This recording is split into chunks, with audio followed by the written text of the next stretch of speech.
This channel does not promote any violent, harmful, or illegal activities. All content provided by this channel is meant for an educational purpose only. প্রথম দফার ভোটের সন্ত্রাসের বলি শান্তিতে প্রথম দফা মিটলেও ভোটের দুদিন পরেই খুন।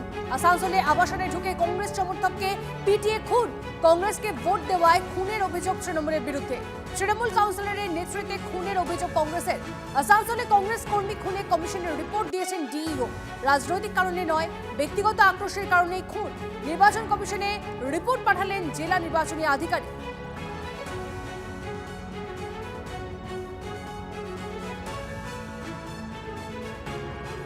যে আমাকে ছেড়ে দিন, আমার হাজবেন্ড কিছু করেনি, ইনফ্যাক্ট আমার বাচ্চাও ছিল, বাচ্চাও ওদের হাত করে ক্ষমা চেয়েছে যে কিছু করেনি, ওদেরকে ছেড়ে দিতে। কিন্তু ওরা এমন ফেরত আসতে ওদের এমনভাবে থ্রেটনিং দিচ্ছে আমাকে, বলছে যে ইহাপে মাকে গিরা দেঙ্গে ক্যা করে, মানে এমনভাবে ফেরত কোনোদিনও দেখিনি যে এইভাবে গুন্ডা গর্দি ওপেনলি ভাবে একটা মানুষকে মেরে দিল। তার সাথে কোনো দোষ করিনি, আমরা ফিরছিলাম অনুষ্ঠান বাড়ি থেকে ফিরছিলাম বাচ্চাটাকে নিয়ে। আমার বাচ্চা ছোট।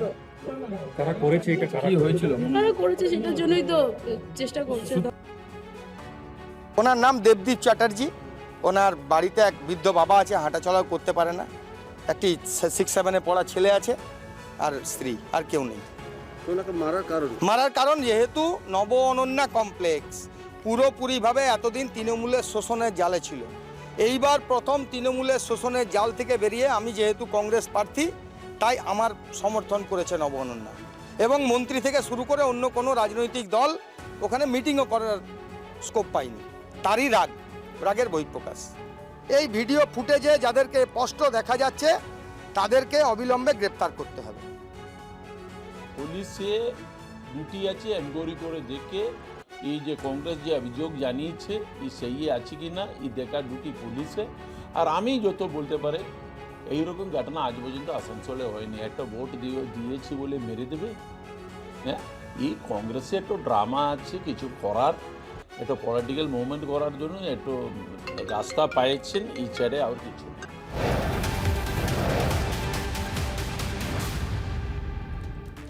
জাঙ্গিপাড়ার বিজেপি প্রার্থী প্রসেনজিৎ বাগের গাড়ি ঘিরে জয় বাংলা স্লোগান। তৃণমূলের বিরুদ্ধে হেনস্থার অভিযোগ। জাঙ্গিপাড়া থেকে ফুরফুরা যাচ্ছিলেন বিজেপি প্রার্থী প্রসেনজিৎ বাগ। বোরহল মোড়ের কাছে তৃণমূলের একটি মিছিল থেকে বিজেপি প্রার্থীর গাড়ি ঘিরে স্লোগান দেওয়া হয় বলে অভিযোগ। প্রার্থীকে গাড়ি থেকে নামানোর চেষ্টাও করা হয়, এমনটাই অভিযোগ। পাল্টা তৃণমূলের দাবি বিজেপি প্রার্থী মিথ্যে বলছেন। বিজেপি প্রার্থীর গাড়ি তৃণমূলের মিছিলে ঢুকে পড়েছিল বলে অভিযোগ।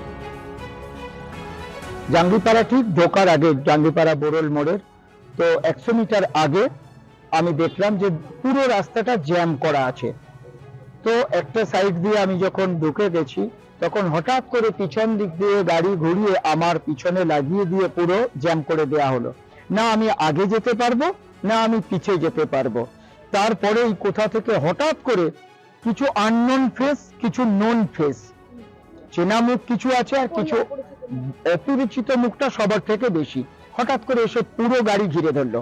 আর গাড়ি ঘিরে ধরেই গাড়িতে কিল চর ঘুষি মারতে শুরু করে দিল।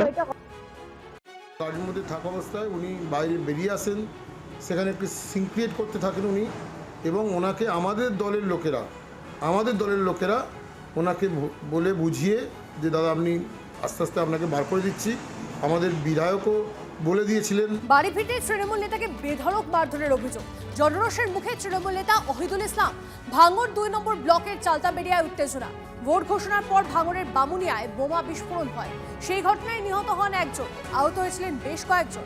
এক অ্যাম্বুলেন্স চালক সহ 3 জন গ্রেপ্তার হলেও ঘটনার পর থেকেই পলাতক ছিল মূল অভিযুক্ত অহিদুল ইসলাম।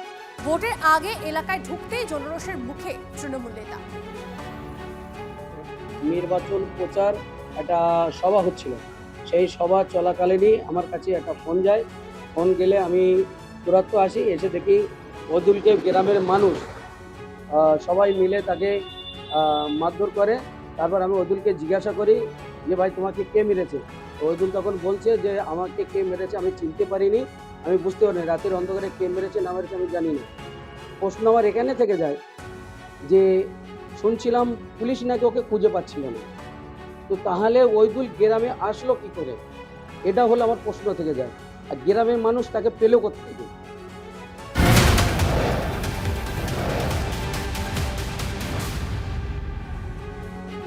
ডায়মন্ড হারবারে ভোটারদের হুমকির অভিযোগ বাইক বাহিনীর বিরুদ্ধে। অভিযোগ পেয়েই অ্যাকশন নির্বাচন কমিশনের। আজকের মধ্যে ভোটারদের হুমকি দেওয়া বন্ধ করতে হবে। পুলিশ সহ দায়িত্বপ্রাপ্ত নির্বাচনী আধিকারিকদের নির্দেশ কমিশনের।